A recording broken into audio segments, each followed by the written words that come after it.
हिंदू रेव्हेंजर्स गीता, नारायण, विनायक, विश्वनाथ आणि तुलसी नदीकिनारी असलेल्या शहरावर सूर्यास्त होऊ लागल्यावर सावध उभे राहिले.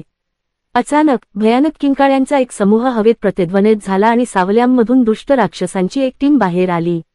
भूते, त्यांच्या वस्त्रात तीक्ष्ण पंजे आणि वळणा या चेहऱ्यांसह शहरावर उतरले, लूटमार आणि विनाशाकडे झुकले.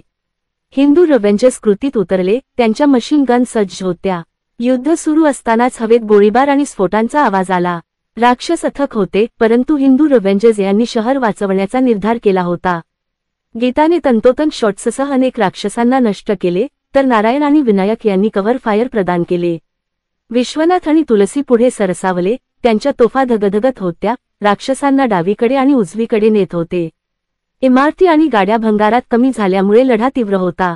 पण हिंदू रेव्हेंजर्स यांनी शौर्याने लढा दिला, त्यांच्या टीमवर्क आणि रणनीतीचे फळ मिळाले. तासाभरात राक्षसांचा पराभव झाला आणि शहर वाचले. धूळ मिटली, हिंदू रेव्हेंजर्स विजयी झाले, त्यांच्या बंदुका अजूनही धूम्रपान करत आहेत.